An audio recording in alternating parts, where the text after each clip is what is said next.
तीतुस के नाम पौलुस प्रेरित की पत्री, पहला अध्याय। पौलुस की ओर से जो परमेश्वर का दास और यीशु मसीह का प्रेरित है, परमेश्वर के चुने हुए लोगों के विश्वास और उस सत्य की पहचान के अनुसार जो भक्ति के अनुसार है, उस अनंत जीवन की आशा पर जिसकी प्रतिज्ञा परमेश्वर ने, जो झूठ बोल नहीं सकता, सनातन से की है, पर ठीक समय पर अपने वचन को उस प्रचार के द्वारा प्रकट किया जो हमारे उद्धारकर्ता परमेश्वर की आज्ञा के अनुसार मुझे सौंपा गया। तीतुस के नाम जो विश्वास की सहभागिता के विचार से मेरा सच्चा पुत्र है, परमेश्वर पिता और हमारे उद्धारकर्ता मसीह यीशु से अनुग्रह और शांति होती रहे। मैं इसलिए तुझे क्रेते में छोड़ आया था कि तू शेष रही हुई बातों को सुधारे और मेरी आज्ञा के अनुसार नगर नगर प्राचीनों को नियुक्त करे, जो निर्दोष और एक ही पत्नी के पति हों, जिनके लड़के बाले विश्वासी हों और जिन्हें लुचपन और निरंकुशता का दोष नहीं। क्योंकि अध्यक्ष को परमेश्वर का भंडारी होने के कारण निर्दोष होना चाहिए, न हठी, न क्रोधी, न पियक्कड़, न मार पीट करने वाला और न नीच कमाई का लोभी, पर बहुनाई करने वाला, भलाई का चाहने वाला, संयमी, न्यायी, पवित्र और जितेंद्रिय हो, और विश्वास योग्य वचन पर जो धर्मोपदेश के अनुसार है स्थिर रहे, कि खरी शिक्षा से उपदेश दे सके और विवादियों का मुंह भी बंद कर सके। क्योंकि बहुत से लोग निरंकुश, बकवादी और धोखा देने वाले हैं, विशेष करके खतना वालों में से। इनका मुंह बंद करना चाहिए। ये लोग नीच कमाई के लिए अनुचित बातें सिखाकर घर के घर बिगाड़ देते हैं। उन्हीं में से एक जन ने, जो उन्हीं का भविष्यद्वक्ता है, कहा है कि क्रेती लोग सदा झूठे, दुष्ट पशु और आलसी पेटू होते हैं। यह गवाही सच है। इसलिए उन्हें कड़ाई से चेतावनी दिया कर कि वे विश्वास में पक्के हो जाएं और वे यहूदियों की कथा कहानियों और उन मनुष्यों की आज्ञाओं पर मन न लगाएं जो सत्य से भटक जाते हैं। शुद्ध लोगों के लिए सब वस्तु शुद्ध है, पर अशुद्ध और अविश्वासियों के लिए कुछ भी शुद्ध नहीं, वरन उनकी बुद्धि और विवेक दोनों अशुद्ध हैं। वे कहते हैं कि हम परमेश्वर को जानते हैं, पर अपने कामों से उसका इनकार करते हैं, क्योंकि वे घृणित और आज्ञा न मानने वाले हैं और किसी अच्छे काम के योग्य नहीं। तीतुस के नाम पौलुस प्रेरित की पत्री, दूसरा अध्याय। पर तू ऐसी बातें कहा कर जो खरे उपदेश के योग्य हैं, अर्थात बूढ़े पुरुष सचेत और गंभीर और संयमी हों, और उनका विश्वास और प्रेम और धीरज पक्का हो। इसी प्रकार बूढ़ी स्त्रियों का चाल चलन पवित्र लोगों सा हो, दोष लगाने वाली और पियक्कड़ नहीं, पर अच्छी बातें सिखाने वाली हों, ताकि वे जवान स्त्रियों को चेतावनी देती रहें कि अपने पतियों और बच्चों से प्रीति रखें, और संयमी, पतिव्रता, घर का कारोबार करने वाली, भली और अपने अपने पति के अधीन रहने वाली हों, ताकि परमेश्वर के वचन की निंदा न होने पाए। ऐसे ही जवान पुरुषों को भी समझाया कर कि संयमी हों। सब बातों में अपने आप को भले कामों का नमूना बना।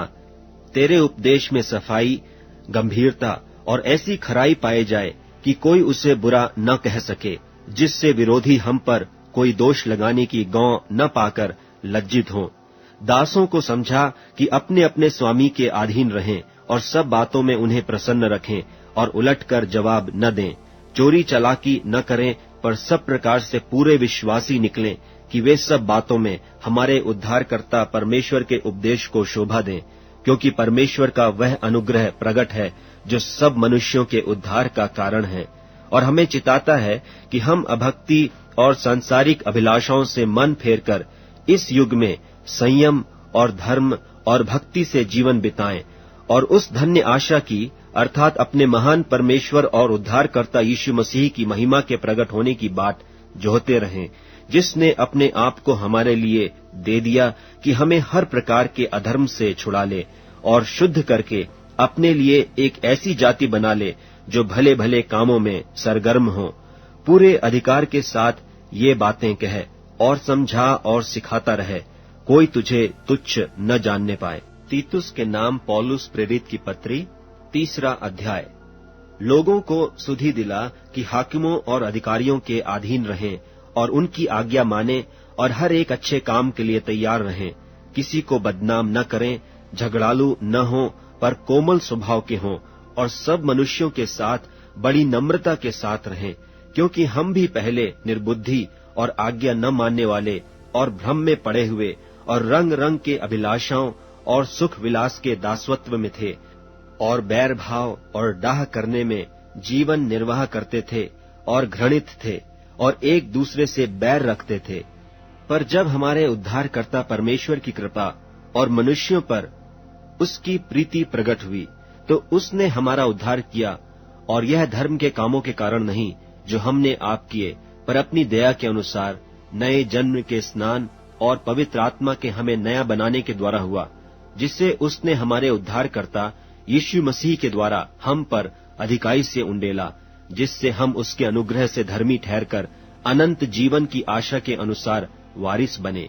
यह बात सच है, और मैं चाहता हूं कि तू इन बातों के विषय में दृढ़ता से बोले, इसलिए कि जिन्होंने परमेश्वर की प्रतीति की है वे भले भले कामों में लगे रहने का ध्यान रखें। ये बातें भली और मनुष्यों के लाभ की हैं, पर मूर्खता के विवादों और वंशावलियों और बैर विरोध और उन झगड़ों से जो व्यवस्था के विषय में हो बचा रहे, क्योंकि वे निष्फल और व्यर्थ हैं। किसी पाखंडी को एक दो बार समझा बुझाकर उससे अलग रहे, यह जानकर कि ऐसा मनुष्य भटक गया है और अपने आप को दोषी ठहराकर पाप करता रहता है। जब मैं तेरे पास अर्तिमास या तखिकुस को भेजूं, तो मेरे पास निकुपुलिस आने का प्रयत्न करना, क्योंकि मैंने वहीं जाड़ा काटने की ठानी है। जेनास व्यवस्थापक और अपुल्लोस को यत्न करके आगे पहुंचा दे, और देख कि उन्हें किसी वस्तु की घटी न होने पाए, और हमारे लोग भी आवश्यकताओं को पूरा करने के लिए अच्छे कामों में लगे रहना सीखें, ताकि निष्फल न रहें। मेरे सब साथियों का तुझे नमस्कार, और जो विश्वास के कारण हमसे प्रीति रखते हैं उनको नमस्कार। तुम सब पर अनुग्रह होता रहे।